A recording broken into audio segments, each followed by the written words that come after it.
함께 만드는 언론 미디어 협동조합. 여기는 국민TV. 함께 만드는 언론 미디어 협동조합. 여기는 국민TV. 이강인의 오늘, 이제는 정가 산책으로 함께합니다.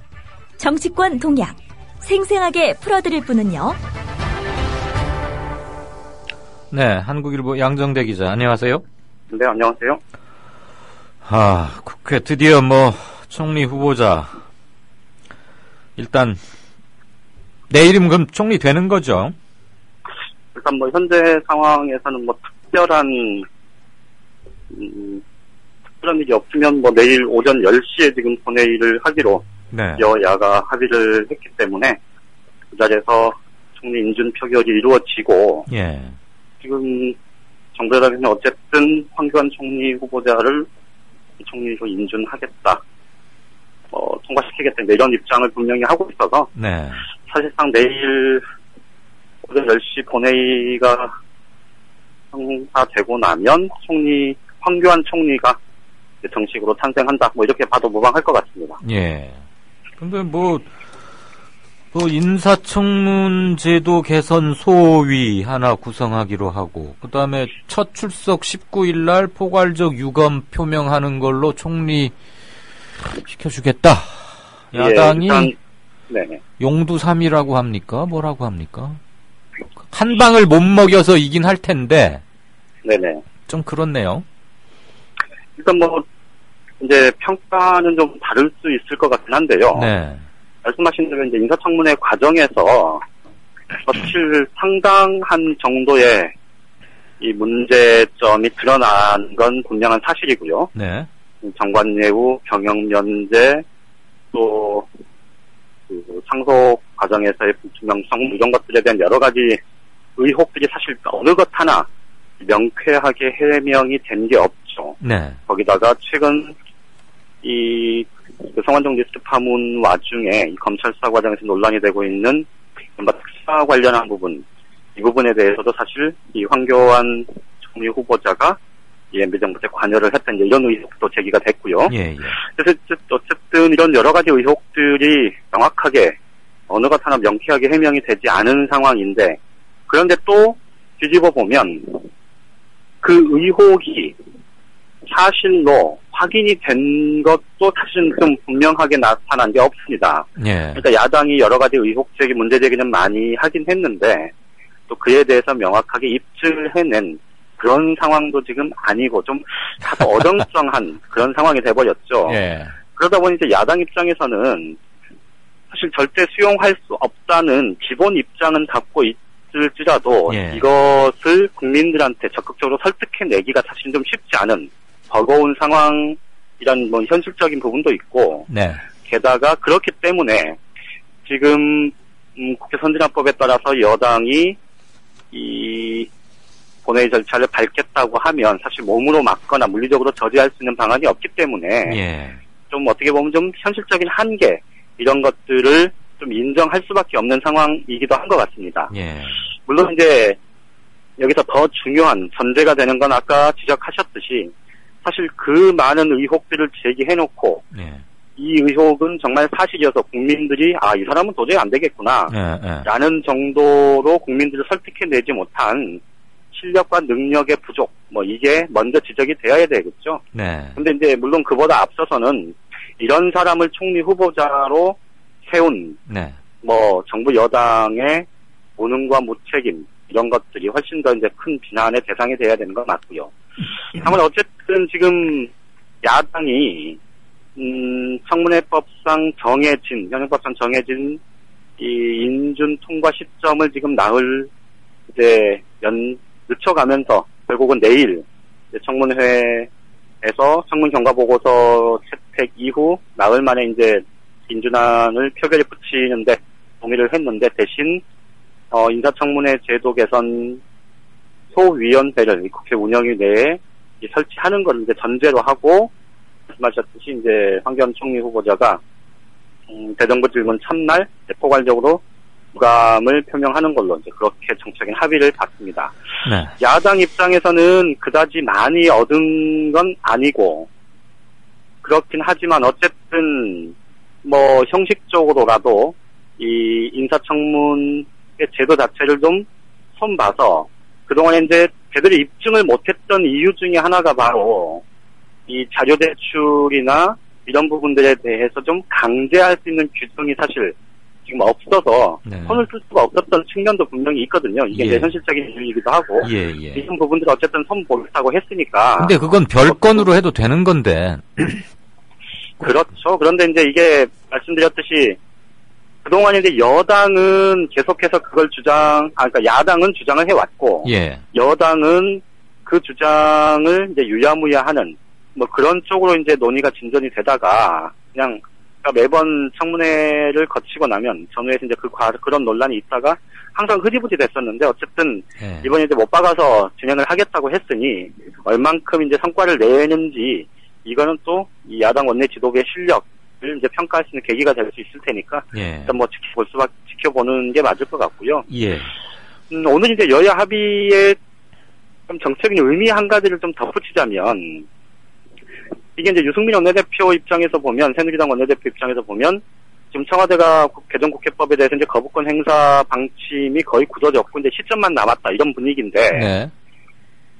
어쨌든 유승민 원내대표로서는 개정국회법을 정부로 이송하는 과정에서 야당이 어쨌든 국회의장의 중재안을 수용할 하도록 조금 해서 이제 조금 면을 좀 더 세운 게 하나가 있고 그다음에 그 전에 이완구 총리 후보자 인준안 김영란법 처리 그리고 공무원연금법 개정안 처리 그리고 이번에 이제 황교안 총리 후보자 인준까지 어쨌든 박근혜 정부 들어서서 논란이 됐었던 대부분의 사안을 사실 지금 유승민 원내대표가 어쨌든 뭐 이런저런 비판들이 있고 내부에서 논란이 있지만은 어쨌든 큰 고비들은 다 지금 넘겨가고 있는 거 아닙니까? 예.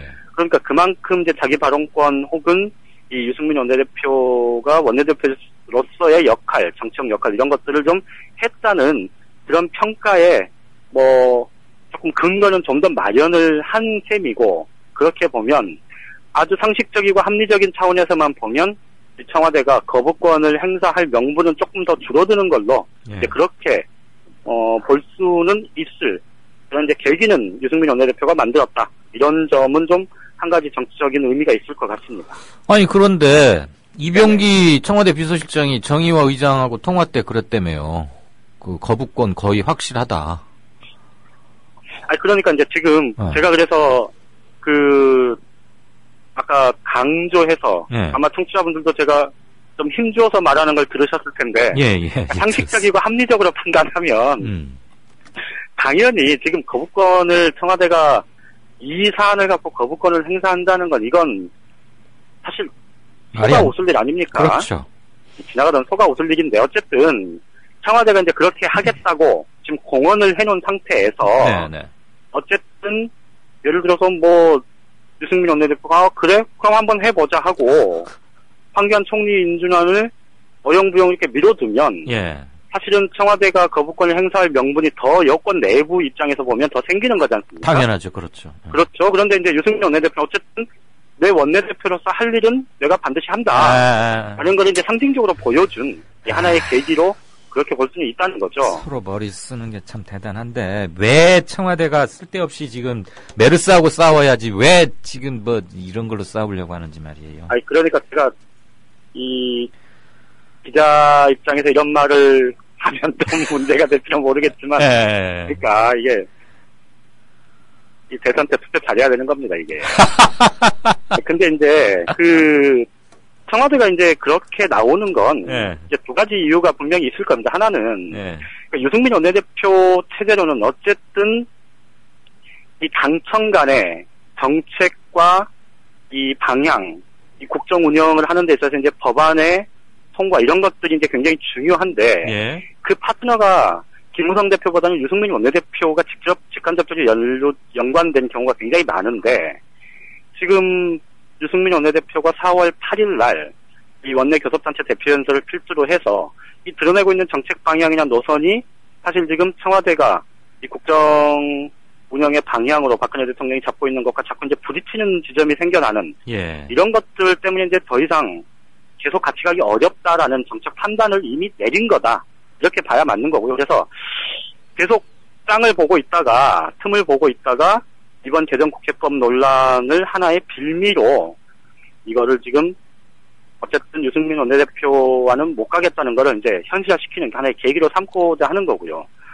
또 다른 하나는 이게 이제 공천권, 그러니까 내년 총선 때 공천권 행사 문제.